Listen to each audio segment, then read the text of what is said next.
Hola, muy buenas. Buenas a todos y todas. Bienvenidos y bienvenidas.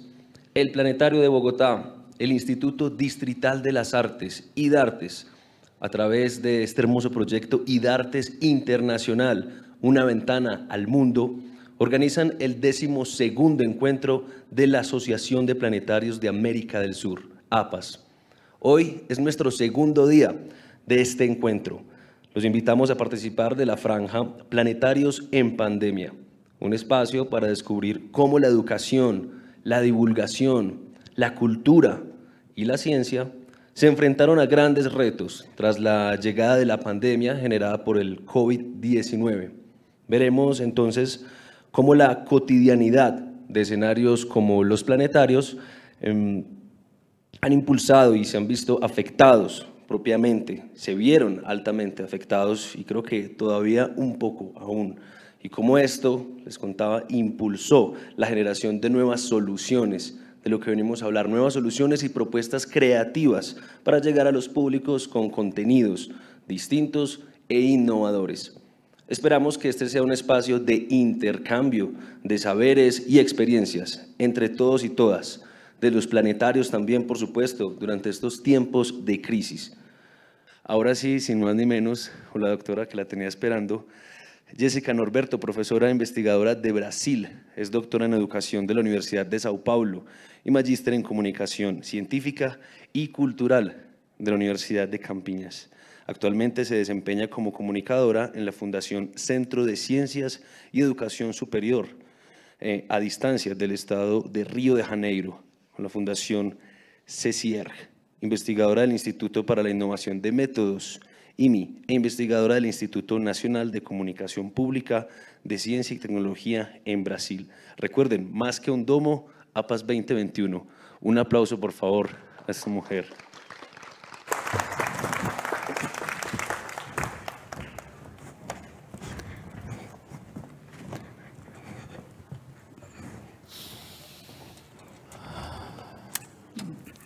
Opa. Buenas tardes. Muy buenas tardes. Noches. Los pido permiso Bueno, pido permiso porque voy a hablar en portugués, porque mi español no llega tanto. Entonces pienso que van a entender mejor en portugués, ¿vale? Bueno, muy buenas tardes a todos ustedes. Es un honor estar acá con todos ustedes en el Planetario de Bogotá, aquí participando con NAPA. Es un encuentro que ya estoy acompañando hace mucho tiempo. Y estoy muy contenta, de hecho, de estar acá participando y compartiendo un poco qué estamos trabajando.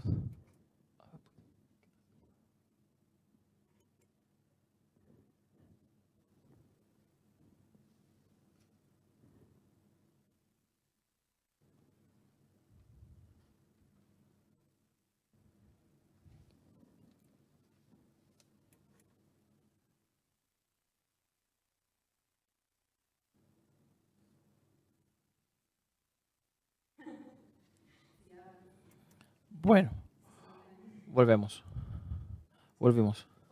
¿Listo?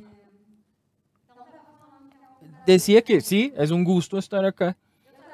Trabajo hoy en la Fundación CCR, donde soy investigadora, hago divulgaciones científicas y trabajo con una coordinación de museos y centros, que esos son grupos de investigación, pero también es un grupo de trabajo voluntario para incentivar con que los museos y centros científicos incluyan ahí los planetarios, zoológicos, acuarios y otros espacios de ciencia sean aún más accesibles y inclusivos. Mi trabajo cuenta con el apoyo aquí de FAPERJ, que es un apoyo yo soy una joven científica, ¿no?, del Estado, y hoy soy investigadora visitante en el Museo de Boston, que es financiada por la agencia norteamericana, de manera que por eso estamos con todos esos logos. Bueno, soy una mujer de tez blanca, con cejas castaños, ¿sí? Mis ojos son color marrón y con algunos brillos en mi manga para inspirarme en el planetario. resumen de la charla que quiero comentarles es un poco sobre el contexto, sobre la accesibilidad del universo, un poco sobre el diseño universal y el design universal. Algunos ejemplos sobre accesibilidad, sobre qué estamos hablando cuando hablamos de acceso. Algunos datos de investigación que hemos desarrollado, los desafíos, ¿no? Más desafíos aún y cómo podemos seguir avanzando en conjunto. De manera que cuando hablamos de acceso, de inclusión, principalmente en nuestro contexto latinoamericano, no podemos dejar de hablar sobre barreras, ¿no? Tenemos gran parte de la población, hablando de Brasil, ¿no? Pero también hay datos de otros países de Latinoamérica que solamente una parte de la población tiene acceso a museos, a los centros de investigación científica, a acciones que comunican ciencia, principalmente aquella ciencia hecha de una manera, por así decir, con calidad, ¿no? Seria, comprometida y contextualizada. Entonces son muchos los bloqueos, muchas las barreras sociales, geográficas. Muchas de las veces las ciudades están muy alejadas de los grandes centros urbanos. Dentro de las propias ciudades hay otras barreras para llegar a los museos, a los planetarios, a los zoológicos, a los bloqueos de comunicación. Hay los bloqueos sociales, por ejemplo, aunque un planetario, un zoológico no sea gratis, el valor per se no es el valor de la entrada, del ingreso, pero el valor de ir hasta allá, todos los costos involucrados en esa planeación. Y eso por veces aleja a nuestro público. Y tuvimos el año pasado otro bloqueo que era el bloqueo sanitario, ¿no? Entonces, muchas preguntas que debemos tener en cuenta. Y cuando pensamos en nuestro público, los varios públicos que podemos abarcar y que quisiéramos abarcar, hay que pensar en la diversidad humana, en la diversidad de la sociedad per se, que incluye a los jóvenes, niños, a los idosos, a ellos que estudian, la gente que sufre discapacidad, familia, público escolar, las personas que tienen conflicto con la ley, los habitantes de calle, los expertos. Y esas capas son capas que tienen muchas conexiones y a su vez son límites que son muy permeables. Permeables, ¿no? Y que están ahí, que van de un lado a otro. Entonces, hay familias por un lado, pero también mayores y niños en el público. Tenemos habitantes de la calle, que son personas con discapacidad. Un público escolaridad que incluyen a personas con discapacidad. Entonces, hay que pensar en esas capas y cómo ellas están mezcladas, porque nuestra sociedad es eso, es diversa. Y pensando en los derechos humanos, la investigación científica y el acceso a la cultura también es un derecho humano. Entonces, cuando hablamos en 1948, en especial artículo 27, ya teníamos allí un párrafo enfocado a ese derecho. Todas las personas tienen el derecho de tomar parte libre en la vida cultural de la comunidad, de fluir en las artes y de participar en el progreso científico y en los beneficios que de ellas provengan. Pero desafortunadamente vemos muchos bloqueos sucediendo, ¿no? Entonces hoy voy a enfocarme un poco más en las personas con discapacidad. Cuando hablamos en acceso a los museos y espacios científico-culturales, voy a traerles dos investigadores que trabajan en el universo brasileño, que tienen algunos trabajos académicos, que están en el contexto universitario. Una de ellas es profesora Viviane de São Paulo. Ella ha sido de las primeras brasileñas a tener la tesis en accesibilidad en museos y hoy es profesora de la Universidad de São Paulo. Y cuando ella habla sobre acceso en esos espacios, ella explica que las exposiciones, los espacios de convivio, los servicios de información, la agenda, la capacitación, los cursos y todos los otros servicios básicos y especiales de las instituciones deben estar disponibles a todos los individuos, perceptibles a todas las formas de comunicación con un uso claro de manera a permitir a que el usuario. Entonces, principalmente la autonomía del usuario es un tema que estamos discutiendo muchísimo en los últimos años. Y traer también a la profesora Regina Cohen, que es arquitecta, también trabaja en contextos de museo y es una persona de silla de ruedas. Y trae ella un concepto que es el acceso pleno, significando considerar más que la accesibilidad física. Ella entonces prioriza los conceptos de afectividad y emoción, de manera que ella prioriza los aspectos emocionales, afectivos e intelectuales disponibles para generar la capacidad del lugar de poder acoger y crear allí un espacio para desarrollar empatía. Entonces las personas, además de estar en el espacio, usar los objetos y los productos que están allí, ellas necesitan sentirse plena y parte del contexto.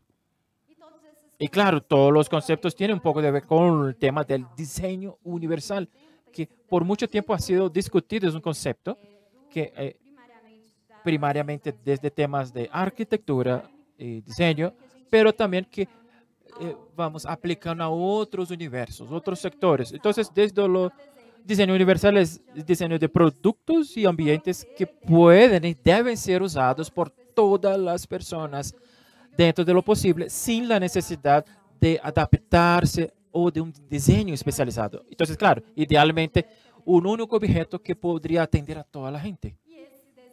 Y el diseño universal tiene ciertos principios. El principio del uso equitativo. La flexibilidad, yo puedo usar un objeto de varias formas. El uso sencillo e intuitivo, no necesito hacer un curso, una capacitación para ello. No necesito de un educador para que me enseñe, por ejemplo, a manipular o interactuar con la exposición.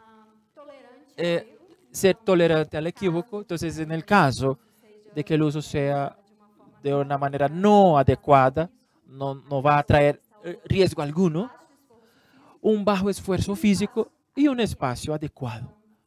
Esos serían los conceptos de diseño universal. Cuando pensamos traer el concepto de diseño universal para el aprendizaje, hay ítems importantes aquí. Por ejemplo, ser socialmente relevante, proveyendo métodos y maneras flexibles y distintas de presentar el contenido. Pensar de una manera estratégica, además, a fornecer así métodos distintos y flexibles para la expresión y apropiación. Y afectivo, para fornecer métodos otra vez distintos y flexibles para el engagement. Entonces, aspecto dentro de los museos. Aquí es una parte del Museo de Boston, ¿no? donde estoy hoy. Y aquí el planetario de allá del Charles Hayes. Entonces, aplicando el concepto de diseño universal en los museos, podemos pensar en percepción e interacción física con el espacio. ¿Sí? Una conexión cognitiva con los materiales, con los productos y con los contenidos. Y la interacción social uno con el otro. Porque la interacción social ese es fundamental en el convivio y el contexto museo. Claro, mucha gente me ha preguntado, bueno, ¿cómo queda la tecnología? Entonces, el diseño universal, la accesibilidad, son muchos términos ahí para hablar de acceso e inclusión, ¿no? Bueno, la tecnología asistida es concentrarse en las necesidades y demandas de un individuo en un determinado ambiente, puesto que posiblemente el ambiente impone algún bloqueo a ese individuo. Y el diseño universal, como dice el nombre, es universal. Hay un esfuerzo para crear experiencias que sean accesibles a múltiples usuarios, de manera ideal a todas las personas, en un espectro amplio de habilidades. De manera que, hablando un poco sobre el diseño universal, él podría ser una misión, un objetivo ambicioso, pero no puede dejar de ser un sueño, ¿no? Hay hay muchos manuales y muchas maneras sobre cómo aplicar el diseño universal en museos y exposiciones. Por ejemplo, aquí, que el Museo de Ciencias usa. Hay este manual que es desde textos, del tamaño de los objetos, mejor dicho, todos los detalles de cómo se construye una exposición accesible. Además de ese banner, ellos tienen un libro, un libreto, que toda la gente que diseña exposiciones tiene que saber ese guión, ¿no?, de memoria. Y hay eso en una pared inmensa en nuestra sala, de personas que trabajan con exposición, para que nunca nos olvidemos que ese es un principio básico. Y claro, algunos museos, algunos técnicos ponen esas normativas y van adaptando eso al contexto.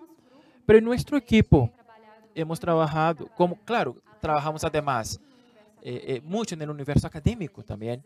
Necesitamos crear herramientas para poder comprender cómo eso funciona en la práctica. Hemos trabajado ahí con 3 ejes sobre el acceso.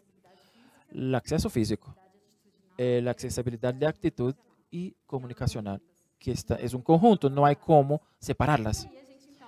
Y ahí entramos y detallamos un poco más. Y hay los indicadores de accesibilidad en museos y centros de ciencia, que es una herramienta metodológica que usamos para evaluar nuestras exposiciones y acciones, bien como la experiencia del público. De manera que desde esa herramienta miramos nuestros datos. Pero explicando de una manera más sencilla, tengo unas imágenes que van a ver ahorita. Accesibilidad física, o sea, al acceso, el uso del espacio, y el diseño y el uso de los objetos. Accesibilidad actitudinal son las prácticas inclusivas, la recepción de toda la gente. Y claro, una política institucional que hay que estar ahí. Accesibilidad comunicacional, la comunicación interna y externa y señalización al museo, ¿no? Bien como ofertas de medios diversificados dentro del museo y fuera de él. Claro, accesibilidad física, de manera que sobre el acceso y el uso debe suceder de una manera que todas las personas puedan pasar interactuar de manera segura dentro del universo del museo. Para eso hacemos uso de elementos, ¿sí?, como rampas, como ascensores. Tratamos de sacar las barreras físicas del ambiente, principalmente ahora en periodo de pandemia, donde muchos museos han extendido sus exposiciones. Entonces, objetos que quedaban muy cerca están cada vez más alejados para permitir así una seguridad, un alejamiento físico entre un y otro objeto, principalmente en lugares donde se acumula mucha gente, porque el objeto es muy interesante, el contenido es muy, muy bacano. Entonces, debe tener una posibilidad de transitar de manera segura. Y claro, para todas las personas y todas las edades. Otra vez, traigo una imagen de esta semana que me ha marcado muchísimo. Las 2 señoras visitando el museo en un ambiente que se sienten seguras, y al mismo tiempo una imagen que pueden observar antigua de una parte de la exposición que era muy difícil para cualquiera porque estaba al piso, de manera que son 2 contrastes, 2 polos. Mira, la comodidad, tener ahí sillas, lugares para descanso, para sentarse, eso es fundamental en un museo, principalmente en espacios grandes, espacios donde, por ejemplo, hay la necesidad de tener una entrada como el planetario, ¿no?, hacer fila. No todas las personas logran o pueden estar paradas por mucho tiempo. Necesitan de un apoyo para cuidar, por ejemplo, del hijo, bajar el moral. Todo eso va a facilitar y va a beneficiar a todos los usuarios.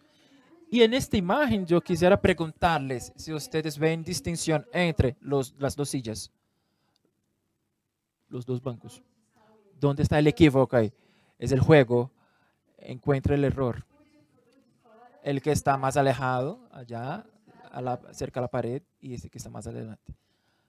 ¿Cuál es la diferencia que viene ahí? Aquí hay un espacio más amplio, ¿no? ¿Otra? ¿Qué más? El brazo de la... sí, correcto. ¿Sí? Aquí, este tiene el brazo y este no lo tiene. Eso favorece a personas que necesitan salir de una silla de ruedas y migrar a la silla. Este no permite, este sí. Otras personas necesitan de apoyo para levantarse, ¿no? Entonces sí también necesita de un brazo en la silla. Otros tienen pues distintos cuerpos, ¿no? Entonces un banco que es más, son adaptables. Son pequeños detalles que van a hacer toda la diferencia en la vida de quien visita y de quien trabaja también en esos espacios. Otro ejemplo interesantísimo del Museo de Ciencias. A veces estoy dentro del tiempo. Bueno, el antes y el después. El ingreso al museo. Aquí antes, en este salón, que es un salón grande, con la recepción. Aquí, mira, esa estructura redondeada, que lo llaman donuts. Es alto, ¿no? Y hay una barrera imposible entre el equipo, la parte que trabaja del equipo, la parte que trabaja en el museo y el que está en la silla de ruedas. Y claro, ahora eso cambió. Otra cosa que han hecho, bueno, una barrera que había, ¿no? Esas divisiones aquí en las filas. Tradicionalmente una, y el museo entonces adoptó en todos los espacios dos. Porque una persona que usa, por ejemplo, un bastón para caminar, cuando llega aquí con nomás una cinta, el bastón no pasa, no va a identificar el bloqueo. Entonces la persona seguramente va a golpearse o caerse. Entonces con dos cintas es una manera de garantizar la seguridad de esas personas. Además de que facilita muchísimo a las mamás porque los niños le queda más difícil de cruzar esas cintas. Son relatos que escuchamos cuando estamos allí en el universo museo. Y otro punto interesantísimo es que las filas son divididas por colores. Y una persona del museo no lograba identificar cuál era la fila correspondiente porque no había una distinción entre las filas. Y ahí entonces eso salió de un miembro del museo y entonces pusieron formas geométricas para cada línea, cada fila y también en la atención. Entonces, por ejemplo, una fila para estudiantes, otros para miembros. Entonces tenemos multiformas de ver esas divisiones. Mira, el diseño de objetos, estoy sobre el tiempo, objetos que pueden ser usados en diferentes formas con flexibilidad. ¿Sí? Experiencias de toque, ¿no? Muy importantes, no solamente para personas que no ven, pero para todos los tipos de personas. Por lo general, es mucho más didáctico, es mucho más fácil comprender el contenido. Aquí, por ejemplo, una exposición tradicional del Museo de Ciencias fue la primera exposición, una de las primeras exposiciones que fue de manera intencional, pensada para ser así. En 1990 ellos ganaron ahí un premio, un fondo de National Science Foundation para hacer toda la adaptación en esa exposición que la llaman New England, que es historia natural, ¿no? Como se observa, donde se demuestra a los animales allí, el hábitat de los animales en la región de New England, en Estados Unidos. Y ellos son totalmente inaccesibles, ¿no? Son vidrios, ¿no? Y otras personas. Entonces ellos hicieron allí una planeación, muchas consultas a personas con discapacidad y implementaron, por tanto, las primeras acciones de sensibilidad, incluyendo los elementos táctiles, audio y tenemos a esta caja, que es una caja de olor. Entonces el olor del ambiente. Y bien como a lo largo de la galería, aquí varios otros objetos que podrían significar el contenido. Y así empezó una de las historias de accesibilidad en las exposiciones del Museo de Ciencias de Boston. Es muy emblemática, ya sigue allá y ha sufrido algunas adaptaciones a lo largo de los años, pero por ejemplo ahora con la pandemia la caja de olor la sacaron de ahí por temas de salud y el sonido fue reemplazado por un aplicativo que ahora se usa en todo el museo. Y aquí exposiciones más modernas, aquí es sobre ingeniería. Pueden observar que la altura y la cercanía para sillantes es igual en todos los lugares del salón. Permite incluso para personas altas para interactuar o a un niño que puede subir a la silla. Mejor dicho, muchas formas de acercarse al objeto y de interactuar con los botones y las opciones de comunicación y de información son transmitidas de más de una manera. Audio, video, texto y en objetos táctiles. Es más de una manera de acercarse al conocimiento. Aquí, por ejemplo, otro video. Es un video sobre ingeniería, arte y aquí tenemos elementos gráficos que van a aparecer en la pantalla que pueden ser tocados. Hay un texto en braille, por ejemplo. Y otra vez, otras experiencias táctiles que son muy importantes. En Estados Unidos, principalmente, ellos están adoptando el uso de objetos de bronce en todas las exposiciones. Aquí un acuario, que yo estuve allá hace poco. Aquí no tenemos el video, no logramos poner el video, pero aquí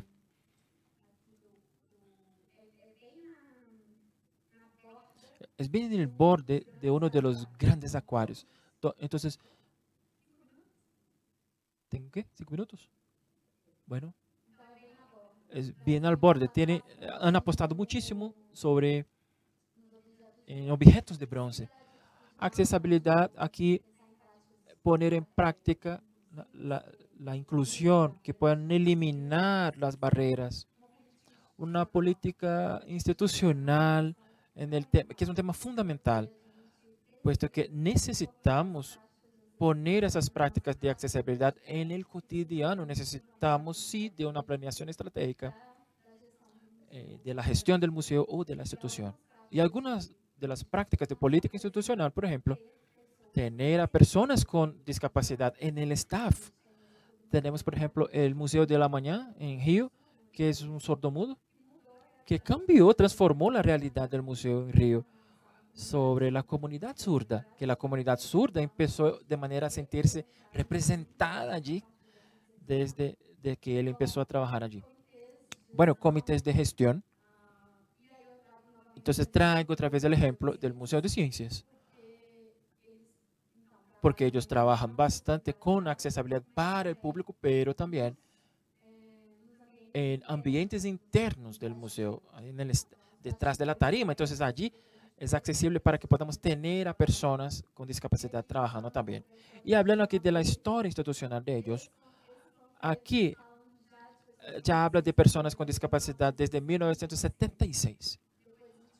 Enseguida, en los años 80, lengua de señas, y enseguida en otros programaciones de actividades del museo, y el sistema de closed caption, de subtitulado. Y aquí, la señora H., que es mi supervisora hoy, una de las directoras del museo, en su tesis de doctorado pone que la política institucional es un proceso arraigado en la memoria y sigue, que va más allá de los individuos de grupos específicos que trabajan allí, sostienen una larga historia en favor de la inclusión de personas con discapacidad. Entonces, no es solo hecho por profesionales específicos, pero por una gestión.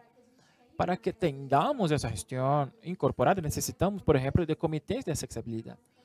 No solamente lo educativo, la atención al público pensando en el acceso e inclusión, pero que tengamos a personas de distintos ejes del museo: financiero, contabilidad, marketing, ¿sí? Visitantes, limpieza, aseo, todo eso está en cómo el visitante va a llegar al museo. Entonces sí es muy importante que las personas se reúnan para hacer esa planeación estratégica con cierta frecuencia y lograr tener recursos y demandas que puedan ser una demanda de todos, ¿no? Pensar en conjunto de manera transversal con diferentes sectores del museo o del planetario. Por ejemplo, contabilidad, infraestructura, es fundamental. Eso hace con que esa historia quede arraigada y en la historia de la institución y que no termine, no se acabe con una persona se pensione o salga del museo. Incluir a las personas con discapacidad en el consejo. Entonces, hay una nueva sección, una nueva exposición. Vamos a evaluar, vamos a ver qué entiende el público, qué el público piensa sobre ello. Porque lo que queremos es saber si esas personas se sienten incluidas o no en el universo, ¿no? Aquí, para enfocar la Christine Heisch, a Mary Grish, posiblemente la conocen, es muy activa hoy en en el escenario de planetarios, ¿no? Hay muchos libros publicados, ¿sí? Posiblemente ustedes conocen su trabajo. Y Betsy Davison, que ha sido una de las responsables por sensibilizar la exposición que he expuesto. Accesibilidad en comunicación interna y externa. Hay muchas maneras de acceder al contenido y la comunicación, incluso libros, secciones del planetario con intérpretes, con subtitulado, con mapas, con películas. Aquí un sistema de closed caption que hay allá en el planetario de Boston. Y hablando de manera rápida, aquí un manual que hemos elaborado en 2017. El planetario de Bogotá está allí, Maloca también, otros institutos. Y de eso que hemos hecho con 111 instituciones, logramos contactarlas de toda Latinoamérica. Hicimos entonces un mapeo para ver cómo estaba la sensibilidad en el país específico. Y hemos visto que en Brasil no tenemos una demanda muy alta para la comunicación y para la accesibilidad comunicacional. Y eso se da en gran medida porque necesitamos de más apoyo financiero, bien como acceder a los contenidos. Necesitamos capacitar no solamente el área de recursos humanos, es tomar decisión. Concluyo aquí. Algunos desafíos, experiencias más accesibles, universos más humanos. No queremos solamente una sala de planetario fría, ¿no? Impersonal, técnica. Queremos experiencias más accesibles, interpretaciones más poéticas. Pero claro, se necesita también pensar en cómo vamos a mantener de manera científica, porque puede traer diferentes lenguajes, una dificultad para acceder a esos contenidos. Y claro, conectar en más de un tipo de modalidad, más allá de conceptos de imágenes abstractas, ¿no? Que también es un desafío. Y otro desafío, lo virtual, la virtualidad. Hay ahí muy pocas herramientas para acceder al universo virtual. En la pandemia, lo que hemos visto es que las páginas no estaban listos. Los lives en Brasil, tuvimos lives con, por ejemplo, 1 millón de views, más de 2.000 personas al tiempo, no, sin estrategias. O lives que hablaban de pandemia, extremadamente importante, sin estrategia de accesibilidad. Y claro, poca diversidad en ese universo digital, donde están las personas con discapacidad en la comunicación científica, virtualmente hablando. Muy poca diversidad. ¿Cómo podemos avanzar en ese sentido? Bueno, implementar desde el principio. Vamos a pensar en una sesión de planetario, una exposición o remodelación del espacio. Vamos a pensar en acceso desde los primeros planos, porque todos los documentos y experiencias que tenemos, que hemos leído, demuestra que implementar accesibilidad después es mucho más difícil y más costoso y no está vinculado con el ideal de diseño universal que hablamos al principio. Entonces, pensar en eso desde el principio sí es fundamental. Bueno, visualizar la autonomía, ¿sí? Pensar en el protagonismo de la persona con discapacidad allí en ese proceso, en las acciones, investigaciones, pero también como profesionales de allí. Accesibilidad y la inclusión social como la misión institucional y haber una política institucional que pueda enfocarse en eso. No es posible hoy pensar en una institución que no sea inclusiva. No tenemos más cómo volver al pasado. Necesitamos capacitar al staff, ampliar y fortalecer las políticas públicas, incrementar las líneas de fomento, sea para investigación, bien como para acciones, profundizar nuestras investigaciones y crear y mantener las redes. Entonces invito a todos a pensar que el acceso, la accesibilidad y la inclusión, principalmente en ambientes de planetarios, va a depender sobremanera de lo que ya tenemos, que es el encanto, el disfrute, la creatividad, el arte, la tecnología, la innovación, la emoción, ¿no? Y claro, podemos ahí direccionar más hacia la inclusión. Bueno, aquí es nuestro staff científico, museos y centros de ciencias accesibles, algunos ahí de nuestras producciones. Aquí tenemos los rostros de las personas que trabajan con nosotros, de varias áreas de conocimiento y de varios niveles de formación, desde postdoc sí, a pregrado. Y gracias a todos.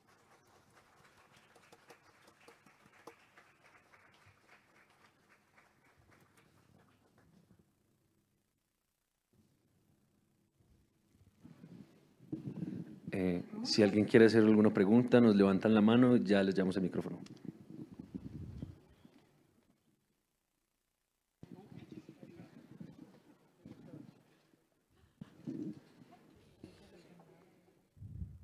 Muy buenas tardes, muchas gracias por la conferencia.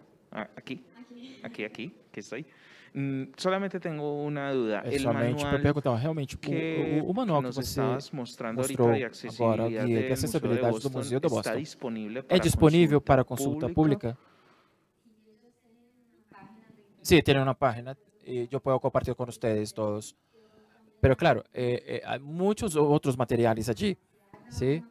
Si haces una consulta en internet por diseño universal para museos o manual de accesibilidad a museos, hay mucho material que ya está publicado. Por ejemplo, ahora me acuerdo de uno de España que es buenísimo, ¿sí? Argentina, hay uno que fue lanzado en 2020, 2019 creo. Pero también hay muchas otras cosas, por ejemplo, en inglés. De manera que sí es muy fácil de conseguir. Pero puedo, claro, compartir con ustedes enlaces. Tú puedes me escribir un correo, yo puedo compartir con ustedes sin problema. Sí, es un guía, ¿sí? Es como un resumen donde está en la pared de nuestra oficina. Claro, para que nadie pueda olvidar de los preceptos.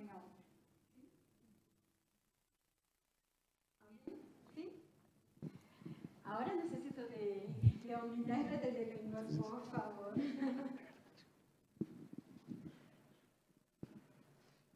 David, ¿que va a preguntar?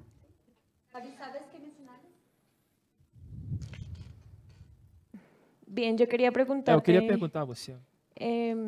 Bueno, muchas gracias por la obrigado presentación. Primeramente pela apresentação que você quería fez. Preguntarte Eu queria por las perguntar señas, realmente porque pues no todas son iguales, las señas en los niños son distintas, las personas adultas, las señas en la ruralidad. Entonces, ¿cómo haces para que todas estas señas sean accesibles? O sea, es un vocabulario distinto en lo rural, es un vocabulario distinto el que tiene un niño sordo, el que tiene un adulto sordo. Entonces, ¿cómo hacen para que igual todas estas señas pues sean comprendidas por toda la comunidad? De uma maneira unificada. Bueno, yo voy a hablar en portugués porque es muy complejo para mí español. Bueno, de manera que lengua de señas sufren muchas variables geográficas, ¿sí? Y ahí de capas poblacionales, si tenemos, por ejemplo, niños señalando, es distinto de adultos señalando. Y regiones, tenemos, por ejemplo, países, tenemos un acento, un dialecto determinada región, hablando de Brasil, por ejemplo.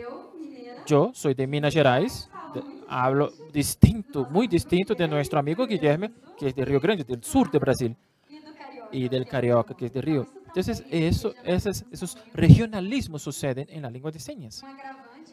Otro problema es que las lenguas de señas son relativamente recientes, nuevas en comparación a nuestra lengua oral. Entonces, hay muchas señas que no existen, de hecho, o que son distintas. Y ahí, por ejemplo, la seña museu en lengua brasileña de señas es distinta en Río y Río Grande do Sul. Entonces, hay las dos señas y las comunidades sordomudas usan y tenemos que llegar a un consenso de comunicación. De alguna manera tenemos que comunicarnos.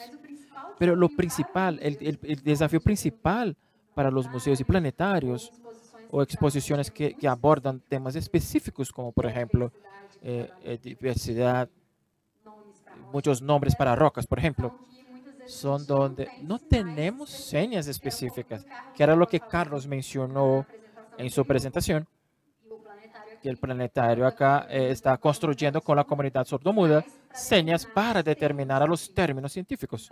De manera que muchas de las veces nombres específicos no existen para nombres de estrellas, de astros, así como para rocas, plantas y animales. ¿Y por qué eso sucede? Porque la lengua de señas no está siendo usada en ese contexto.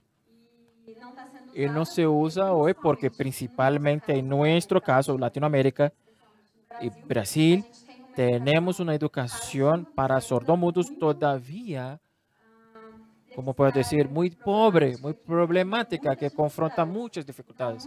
Entonces, muchas veces la comunidad sordomuda no logra llegar a una universidad o no logra llegar a niveles más elevados de educación o más años de educación y no están sumergidas en el universo científico.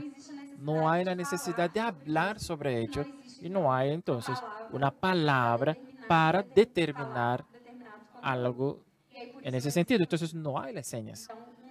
Entonces, un papel importante de los museos y planetarios es conectar a esos públicos sordomudos y traerlos para que podamos en conjunto construir señas. Y principalmente, quien construye señas no es la comunidad que la usa. Bueno, el museo tiene un papel importante que es dar acceso a ese contenido. ¿Sí?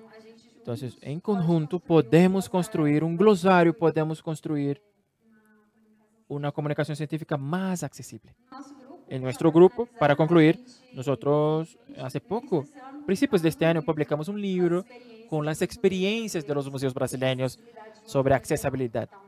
Entonces, hay varios públicos específicos allí, casos específicos, experiencias, investigaciones. Incluso Guilherme está con nosotros con un artículo allá. Y cuando fuimos a llevar eso a la lengua de señas, porque es algo importante, ¿no? Saber, es que no todas las personas que hablan lengua de señas, por ejemplo, las sordomudas, hablan o leen la lengua escrita. Precisamente por esos temas de educación, de poca educación o de pobreza en la educación que tenemos en nuestro país, Brasil. De manera que hicimos una sensibilización con el resumen de cada capítulo. Y saltó una duda. ¿Cómo voy a interpretar el nombre del Museo de Geodiversidad? ¿Cómo voy a interpretar el nombre del acuario, del planetario? Y hemos visto que muchos museos no tenían o no eran conocidos en sus señas. Entonces, para que el intérprete o la comunidad sordomuda hable sobre el museo, era necesario hacer la dactilología. Entonces, lo cuán cansativo es siempre que hablo sobre el planetario de Bogotá, decir P-L-A-N, ¿sí? Letra por letra, deletreado. Es dificilísimo, es muy largo para hablar en una sola comunicación. Para eso necesitamos de señas, así como mi nombre, el nombre de David. Además de nuestro nombre, tenemos la seña. Mi seña es esta. Toda vez que la persona que me conozca sabe que soy así, con esa seña. Eso fue un sordomudo que me bautizó así. Entonces, los museos necesitan de ese bautizo. Y ahí empezamos otro trabajo que es un glosario con nombres, señas de los museos de Brasil. Entonces hoy tenemos 42 Está disponível no nosso disponible en nuestra página, en YouTube también.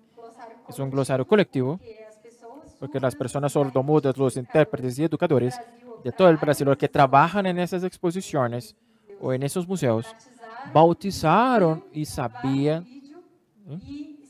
y explicaron, soy de tal lugar, mi museo está en tal ciudad. Y hacía ¿sí? la dactilología, que es del letreado de la palabra, y la seña del museo.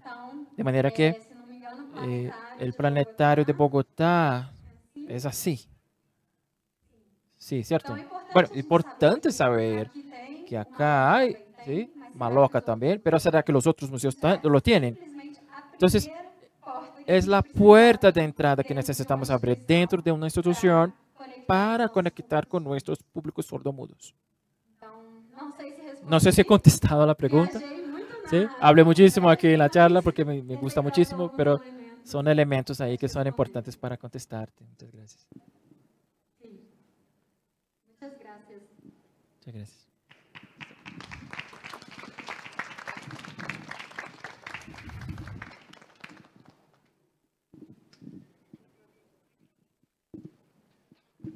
Muy bien, muchísimas gracias a todos. Jessica, Norberto, un último aplauso para ella y para todos nuestros invitados brillantes.